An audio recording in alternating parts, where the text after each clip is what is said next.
सन 2002 में गुजरात के अंदर मुस्लिम हिंदू फसादात होने के बाद मोदी पर पाबंदी लगाई गई थी अमेरिका की जानिब से कि मोदी अमेरिका में दाखिल नहीं हो सकता, और ये पाबंदी 2014 तक चली जब तक मोदी भारत का प्राइम मिनिस्टर नहीं बन गया। लेकिन एक बार फिर से मोदी पर पाबंदी लगने जा रही है कि वो अमेरिका दाखिल हो सके। तमाम मामला क्या हैं वो तो इस वीडियो में आपके साथ शेयर करेंगे ही, लेकिन इस वीडियो में आपके सामने एक बहुत ही मनहूस इंसान की पोल भी खोल लेंगे कि वो कैसे पाकिस्तानियों को बेवकूफ बनाता चला आ रहा है और हमारे पाकिस्तानी बनते आ रहे हैं। अब तमाम मामला क्या हैं, सबसे पहले उसको समझ लीजिए। जैसा कि आप जानते हैं इस वक्त दिल्ली के बॉर्डर्स पर भारतीय किसान आकर बैठे हुए हैं और वो मोदी के खिलाफ एहतजाज कर रहे हैं। तकरीबन 2 महीने 7 दिन हो गए हैं किसानों के एहतजाज को चलते। अब मोदी सरकार की जानिब से किसानों का एहतजाज खत्म कराने के लिए हर मुमकिन कोशिश की जा रही है और हर गिरे से गिरा हुआ हथकंडा अपनाया जा रहा है। कभी उनकी बिजली काट दी जाती है, कभी उनकी राहों में कांटे बिछाए जाते हैं, तो कभी उनकी फूड सप्लाई को बंद कर दिया जाता है। जब पूरी दुनिया इन तमाम मामलात को देखती है तो इस पे रिएक्ट करती है। पहले सिंगर रिहाना की जानिब से इस पे एक ट्वीट आई, जिसके बाद भारतीय पागल हो गए थे। लेकिन सिंगर रिहाना की बात तो पुरानी हो चुकी। सिंगर रिहाना के बाद ट्वीट की थी मीना हैरिस ने। मीना हैरिस है कौन, इसको भी जरा जान लीजिए और अच्छी तरह से समझ लीजिए। मीना हैरिस तक की भांजी लगती है अमेरिका की नई वाइस प्रेसिडेंट कमला हैरिस की। वही कमला हैरिस जो अमेरिका के नए इलेक्ट होने वाले प्रेसिडेंट जो बाइडेन के साथ इलेक्ट हुई हैं और इस वक्त अमेरिका की वाइस प्रेसिडेंट हैं। मीना हैरिस भी किसानों के हक में ट्वीट करती हैं और अपनी ट्वीट में उनका कहना था कि किसानों के साथ जुल्म और ज्यादती हो रही है और भारतीय हुकूमत को इस जुल्म और ज्यादती को फौरी तौर पर रोकना चाहिए। मीना हैरिस की किसानों के हक में ट्वीट करने की देर थी, पूरा भारत मीना हैरिस पर पागल हो जाता है। ट्विटर पर मीना हैरिस को गालियां पड़ने लगती हैं। भारत में एक रैली निकाली जाती है मीना हैरिस के खिलाफ और मीना हैरिस की तस्वीर को इंतहा पसंद हिंदुओं की जानिब से नजरे आतिश किया जाता है। मीना हैरिस इन तमाम मामलात को देखने के बाद एक ट्वीट और करती है जिसमें मीना हैरिस ये कहती है कि मोदी की सरबराही में भारत एक इंतहा पसंद मुल्क बन चुका है और भारतीय इंतहा पसंद हो चुके हैं। मीना हैरिस का मजीद कहना होता है कि इस वक्त तो मैं फिर अमेरिका में बैठी हूँ, लेकिन अगर गलती से कहीं मैं इस वक्त भारत में बैठी होती तो इस वक्त मेरी तस्वीर नहीं बल्कि मुझे खुद नजरे आतिश किया जाता।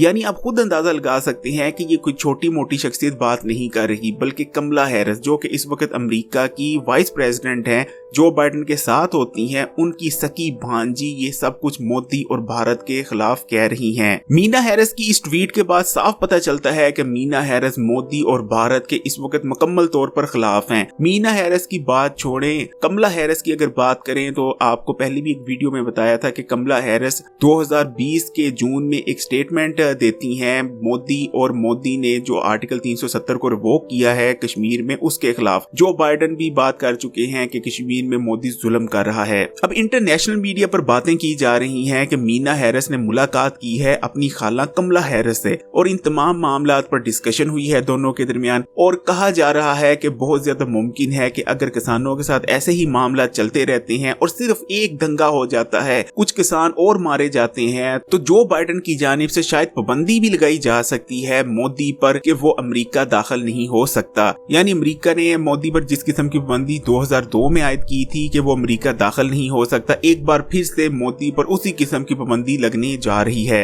चलें अब बात कर लेते हैं कि पाकिस्तानियों को असल में बेवकूफ कौन बना रहा है। देखें, एक चीज याद रखिएगा, आधी सच्चाई पूरे झूठ से ज्यादा खतरनाक होती है और यही खेल इस वक्त पाकिस्तानियों के साथ खेला जा रहा है। सिर्फ अपना मंजन बेचने के लिए, व्यूज हासिल करने के लिए ऐसी झूठी झूठी तर्जीह, ऐसी झूठी झूठी खबरें पाकिस्तानियों के सामने पेश की जाती हैं जिनको सुनने के बाद पाकिस्तानियों को किसी किस्म का कोई फायदा नहीं होता, उल्टा नुकसान जरूर होता है। क्योंकि बहुत सारे पाकिस्तानी मनहूस टीवी के बोले हुए झूठ पर यकीन कर बैठते हैं और उन्हें असल में पता ही नहीं चलता कि दुनिया में असल में क्या हो रहा है, और वो सिर्फ मनहूस टीवी की झूठी बातों पर और जो मनहूस टीवी झूठा प्रोपेगेंडा करता है उस पर यकीन कर बैठते हैं। मनहूस टीवी तो पैसे कमा जाता है तकरीबन 20-25 लाख रुपया, और पाकिस्तानी यहाँ बेवकूफ बनते रहते हैं। अब मनहूस टीवी के झूठ और प्रोपेगेंडा की और मुनाफिकत की इंतहा तो देखें सदर ट्रंप, जिसने 6 मुसलमान ममालिक पर पाबंदी लगाई कि इन 6 मुसलमान ममालिक के बाशिंदे अमेरिका में नहीं आ सकते। मुसलमानों को अमेरिका से निकालने की पूरी प्लानिंग हो गई थी, निकाला जा रहा था अमेरिका से। सऊदी अरब को असला दिया जा रहा था ताकि सऊदी अरब यमन पर हमला करे, ईरान पर हमला करे। ईरान पर हमले की पूरी तैयारी हो चुकी थी। सदर ट्रंप जो भारत और इसराइल को पूरी पूरी सपोर्ट कर रहा था और ये भारत और इसराइल को सदर ट्रंप की सपोर्ट ही थी, जिस वजह से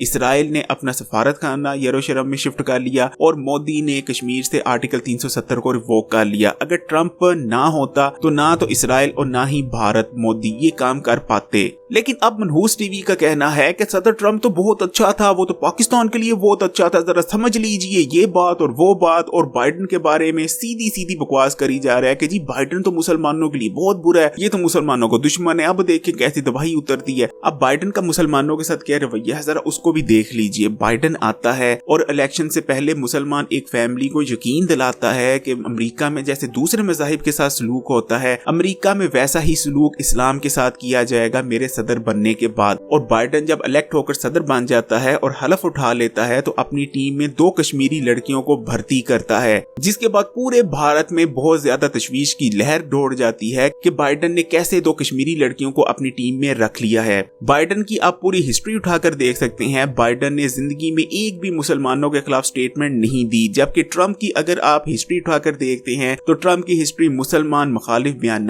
से भरी हुई है। लेकिन मेरे पाकिस्तानियों क्या कर सकते हैं, आपको तो मनहूस टीवी जो झूठ बोलता है और साफ झूठ बोलता है आप उस पर यकीन करते हैं, तो खबरी इसमें क्या कर सकता है। तो पाकिस्तानियों अगर आप मनहूस टीवी से बेवकूफ बनना चाह रहे हैं तो बने, वो पैसे कमाता रहेगा एक महीने के 20-25 लाख और आप हर दिन उससे कई बार बेवकूफ बनते रहेंगे। आप लोग मनहूस टीवी के बारे में जो भी अपनी राय रखते हैं, अच्छा सोचते हैं बुरा सोचते हैं, कमेंट में अपनी राय का इजहार जरूर कीजिएगा। अगर ये वीडियो अच्छी लगी इसको लाइक कीजिएगा, शेयर कीजिएगा और खबरी को सब्सक्राइब करके बेल आइकॉन को भी क्लिक कीजिएगा।